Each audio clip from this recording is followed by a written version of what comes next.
The chair will recognize Vancouver-Langara.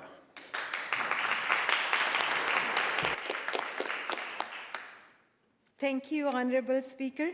I'm grateful to be standing here in the House today on the unceded and traditional territory of the Lekwungen-speaking people and Songhees and Esquimalt nations. It's an honor to rise and speak today in support of the throne speech. I would like to first take a moment to thank the people of Vancouver-Langara for placing their trust in me and for giving the opportunity to serve our community. I would like to give special thanks to my campaign team, Ryan Hurley, Stefan Nielsen, Kieran Alice, Georgia Becker, and Dominic Dinofrio. They all worked incredibly hard to get me elected. But I would not be here if it weren't for a wonderful lady I met when I first walked into our BCNDP regional office, Heather Stoutenberg. And I mean it, Heather. Special thanks to our EDA president and my godson, Nick Shea, for inspiring me to run for office. And our awesome team of volunteers and various union members who came out in all sorts of weather and knocked on doors with me. I could not have done this without you all. I'm truly grateful to my dedicated friends, Sudhodan and Tifa Bedya. During our door-knocking efforts, we endured many falls and trips, but they were always there, pushing through with me. I'm lucky to have such loyal and passionate supporters on this journey. I'm so incredibly thankful for my sister, Sunita Dhir. She has always been there for me, no matter what. We have shared so many laughs and tears over the past years, and she always knows how to bring out the best in me. Thank you, Ben, for everything. I could not have asked for a better sister. A heartfelt thank you to my dad, Premnath Jethi, and my mom, Surjit Kaur Jethi. Your support has meant everything to me at every step of my journey. You gave me the greatest gift of all, education, and raised me to understand my worth, even in a society that didn't always value girls. You always believed in me and taught me to never give up. From the bottom of my heart, thank you. I'm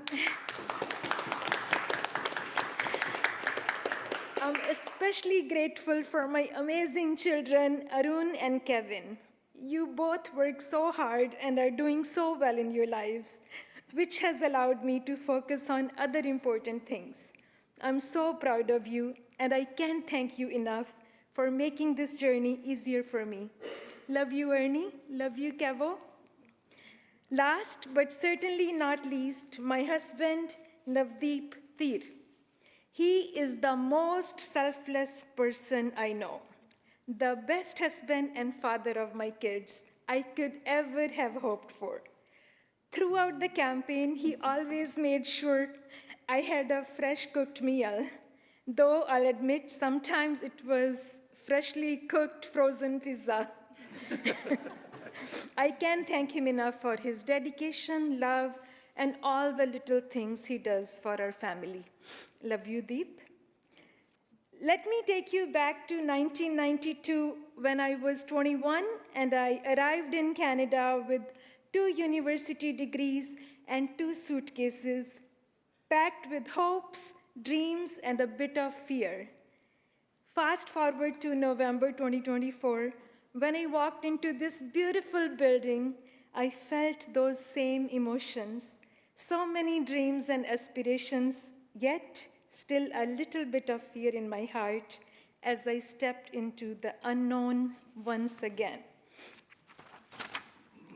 When I first came to Canada, I had a bachelor's degree in education and a master's degree in science from India. After the initial excitement wore off, I realized I needed to find a job in my field. So I took all my transcripts to the International Credentials Evaluation Center at BCIT, hoping for guidance. While they gave partial recognition to my credentials, I was left without any real support to continue the process of becoming a fully licensed teacher. It was a tough reality to face, but it didn't stop me from pushing forward. I visited several universities, hoping to find programs that could help bridge the gap in my credentials, but had no luck. On top of that, I couldn't find a job because I lacked Canadian work experience. It was a tough situation, and at that point, I wasn't sure how to move forward. It took some time to figure things out, so I took on my first survival job at McDonald's. While it wasn't what I had imagined, it taught me valuable lessons: how to work hard, show up on time, and be part of a team. Those lessons stayed with me and shaped the person I am today. While working minimum wage jobs, I was also blessed to welcome my 2 sons into the world and decided to become a full-time mom. I'm incredibly grateful I had that opportunity, and I'm so thankful to my husband who worked 2 jobs to support our family during that time. It wasn't easy, but we made it work together. When our older son started school in South Vancouver, I realized that our community only had an annex up to grade 4. As someone passionate about education, I knew I had to get involved. So I joined the Parent Advisory Committee and became vice chair, hoping to make a difference for our kids and our community. My goal was to turn that annex into a full school, and I knew the way to make that happen was getting the attention of the provincial government. It wasn't going to be easy, but I was determined to do whatever it took to make it a reality for our community. I gathered petition signatures from the parents and sent a letter to the then BC-NDP government. Our school was approved for funding in 1999 and finally opened in 2002. While the school was being built, we still had a few things to take care of, like a playground, computers, and books for the library. So the PAC, along with the community and school staff, came together to organize samosa sales, hot chocolate fundraisers, book sales to raise money.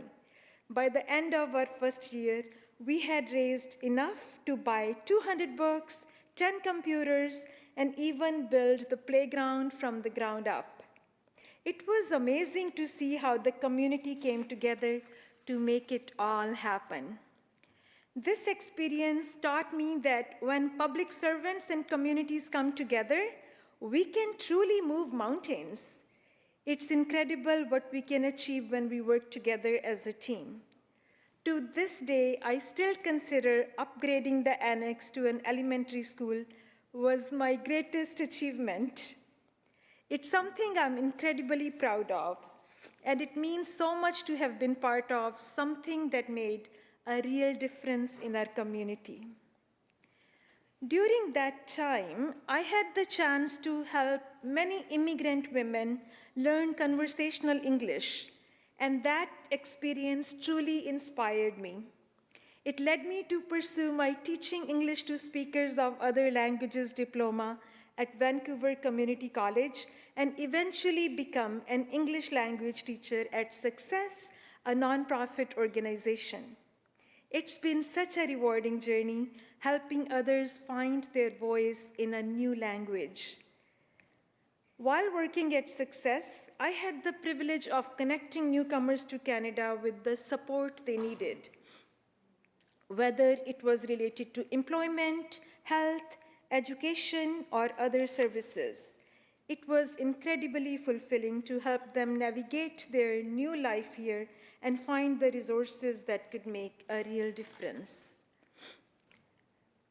One challenge I noticed during my work at Success was how foreign-trained professionals struggled to work in their fields. Whether they had credentials in construction, health, education, or accounting, there were so many gaps in the recognition processes. It was disheartening to see so many talented people facing barriers simply because their qualifications weren't fully recognized here. It's especially heartbreaking to see these highly skilled professionals struggling to find work, even though the industries they are trained for are desperately in need of their expertise.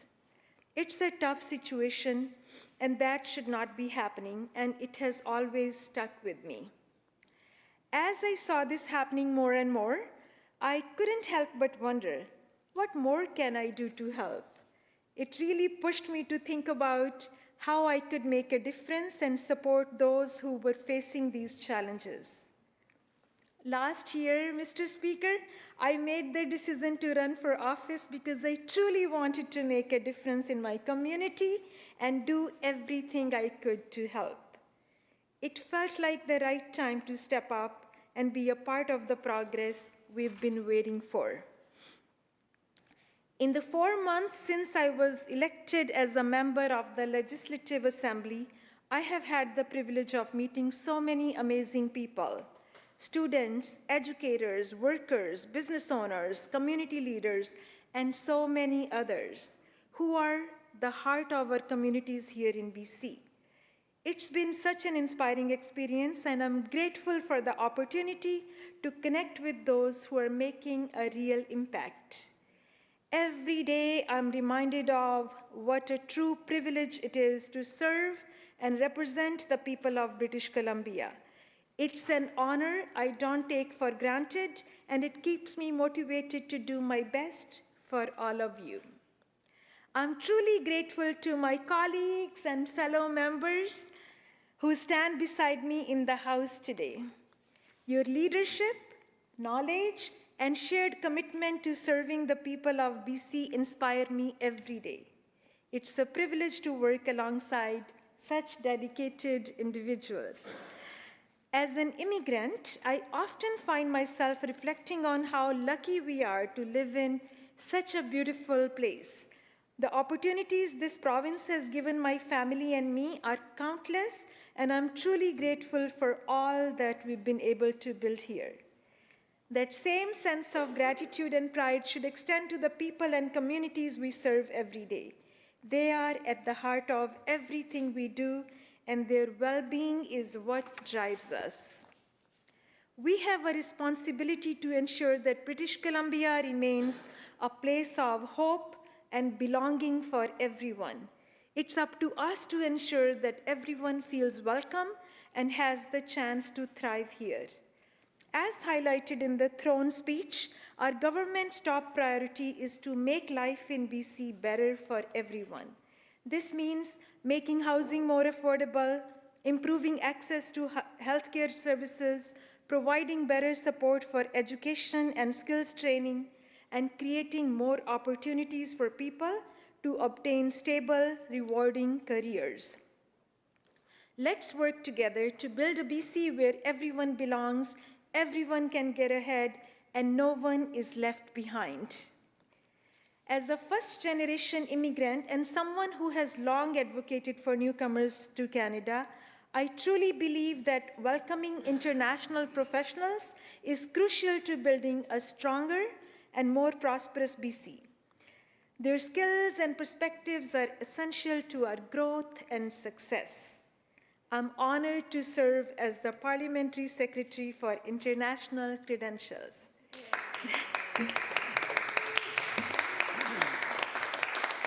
Because I know firsthand the challenges and barriers people face when moving to a new country and building a life from scratch. And I want to help make the process easier and fairer for highly skilled newcomers so they can use their experience to find meaningful careers, and also help fill the skilled labor shortages in our province. I look forward to working closely with my colleague, the Minister of Post-Secondary Education and Future Skills, who is sitting in the House with me today, to continue this important work and develop innovative solutions. As we all know, BC is an excellent place to live and work, with beautiful landscapes, diverse culture scenes, and endless opportunities to explore. And that's why it's not surprising we have seen the population grow at an increasingly rapid rate in recent years. With approximately 30% of its population made up of immigrants, BC is the most diverse province in Canada. Newcomers enrich our communities with their global perspectives and unique experiences. And while a growing population may mean that there's an increased demand for housing and infrastructure, it also means we have an incredibly valuable opportunity to continue welcoming talented professionals from all around the world. We can help meet those demands and improve the delivery of essential services that all British Columbians rely on. We recognize that many businesses and employers are facing challenges in finding and retaining workers. We need more people in essential service sectors like healthcare, childcare, education, and construction. To keep up with these tight labor market conditions, there's no doubt that we will need to rely on the skills and contribution of international professionals. From the hundreds of newcomers I have had the chance to work with, I know that international professionals are ready and eager to start working so we can all build a brighter future in BC together. For many years, we have had great success in attracting international professionals to work and settle in BC through our BC Provincial Nominee Program, also known as BCPNP. BCPNP provides a pathway to permanent residency for international workers and entrepreneurs who bring great benefits to BC's economy. Through BCPNP, we are helping to deliver more homes for people faster by prioritizing occupations that the construction sector needs to succeed in this objective. We are strengthening the services people rely on by selecting workers in key service areas that British Columbians need, such as healthcare, childcare, and veterinary care, and building a stronger, cleaner economy that works better for everyone by selecting nominees in target occupations that our domestic workforce cannot fully supply on its own. In 2023, Mr. Speaker, the program nominated an all-time high of 8,200 individuals for permanent residence. This includes the nomination of 779 new healthcare workers, which is a 160% increase over 2022 numbers, and 842 new early childhood educators, a 97% increase over 2022 numbers. And in November 2023, our government added construction as a primary sector to address the housing and infrastructure demands in our province. Through this program, many internationally trained professionals have been able to find work in their fields of expertise and build the life they desire here.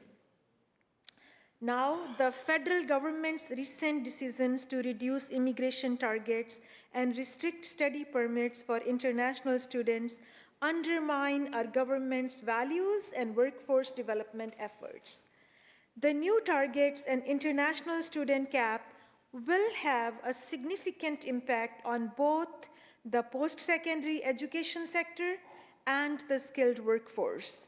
We recognize that these are challenging times. The province is moving quickly to manage these changes and limit the negative impact of federal policies on the post-secondary education sector. We will continue to advocate for BC's priorities and work together with post-secondary institutions, organizations, industries, and Indigenous partners to navigate these difficult times. In 2024, Mr. Speaker, we passed the International Credentials Recognition Act. This new legislation removes unfair barriers increases transparency, and makes international credential recognition faster and easier for 29 occupations. These occupations align with BC's economic priorities and directly impact the high-demand sectors of healthcare, education, construction, and housing. From paramedics to engineers to architects to early childhood educators, we need these international professionals to join our workforce. This is why this legislation, we are taking action to close the gaps so people can get to work faster, fill in-demand jobs, and provide important services to people in BC. Specifically, the new legislation helps make things fairer for international professionals by removing unnecessary work experience requirements. This reminds me of a story of a female engineer, Sarah, who moved from the Middle East to BC a few years ago. Sarah was told by regulatory authorities that she needed prior Canadian work experience to be recognized as an engineer in BC. But when she tried to apply for jobs to gain Canadian work experience, she was told she needed to be a recognized engineer first. After months of searching and with help from immigrant service organizations, she finally connected with a small engineering company that welcomed newcomers.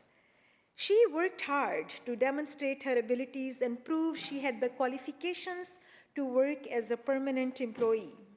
But she still needed to wait another 3 years before the regulatory authorities could officially recognize her as an engineer in BC. You see, many people who came to our province before this new legislation needed to have Canadian work experience to start working in Canada. The catch-22 was they couldn't start working because they lacked Canadian work experience. This new legislation eliminates unnecessary Canadian work experience requirements. And this means that international professionals can start working faster in their chosen fields. We're also eliminating unnecessary and redundant English language testing requirements. To start working in BC, individuals must meet minimum English language requirements through testing. This is to ensure that quality services can be delivered throughout the province. But in the past, many individuals had to retake English language tests even after meeting the requirements. This added unnecessary steps to applicants' processes. That's why we are prohibiting regulators from requiring applicants to provide new English language test results if they have already submitted valid ones. Mr. Speaker, we know that newcomers to BC have had to bear higher financial burdens for credential requirements compared to domestic applicants. This is on top of all the other costs that come with starting a new life in a new country. Through this legislation, we are requiring regulators to charge similar fees to international and domestic applicants. The legislation further helps to increase efficiency by making sure that applicants receive the information they need to get the professional training and certification required to start working. By requiring regulators to publish all information about their international credential recognition processes online, we are able to ensure transparency of the process. We have also introduced new reporting requirements to ensure that regulators are kept accountable for complying with the new legislation. This legislation will not only smooth the credential recognition process for newcomers, but will also benefit those already in the assessment process. Individuals who have faced barriers in the credential recognition process will experience shorter wait times. The International Credential Recognition Act is our first step towards ending stories like the ones we heard today and making sure that internationally trained professionals with or without Canadian experience can get recognized in our province. We are proud of what we have accomplished so far, and we are excited to continue making improvements. To further support the international credential recognition process, the ministry invests in the Credential Assessment Improvement Fund. This fund supports projects led by professional regulatory authorities to improve the fairness, efficiency, and transparency of regulatory processes for assessing international credentials. Since 2019, the province has invested $3.3 million toward 23 projects that reduce or remove unnecessary obstacles for international applicants in regulated occupations. In addition to the International Credential Recognition Act, our government also supports internationally trained professionals through the Career Paths for Skilled Immigrants program. This program provides career guidance and matches professionals with jobs that value their skills, training, and foreign qualifications. Through the consultation services, permanent residents can get support for re-credentialing, job-related language training, referral to employers, and career planning and coaching. Every year, the province invests $5.8 million through the Career Paths program. To date, we have been able to help approximately 1,600 people new to BC find employment that matches their pre-arrival skills, education, and experience. We anticipate several positive outcomes from the International Credential Recognition Act. In partnership with the Ministry of Health, we've been able to create more pathways for internationally trained physicians to enter the BC workforce. The province also funds programs like postgraduate medical education, international medical graduate program at UBC, which allows international medical graduates to complete their residency and practice here as a physician in BC. I'm truly excited about my work as the Parliamentary Secretary for International Credentials and just as thrilled to serve the MLA for my beautiful home riding of Vancouver-Langara. Having lived and worked here for years, I can confidently say there's no place I would rather be. Marpole, Sunset, and South Vancouver are more than just neighborhoods. They are vibrant, close-knit communities where families look out for one another. Even in an urban setting, you will find a strong sense of community. Neighbors gather, kids play street hockey, kites fly in the park, and grandparents enjoy time together outdoors. Vancouver-Langara is home to so much that makes our city special. The iconic Punjabi market, Sunset and Marpole community centers, neighborhood houses, Langara College, several places of worship, beautiful parks and trails, top-notch schools, 2 Canada Line stations, and of course, incredible restaurants.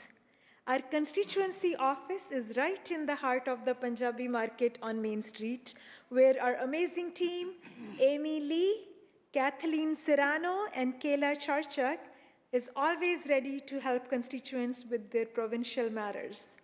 I'm honored to serve as their MLA and will continue working to uplift and support this incredible community we call home.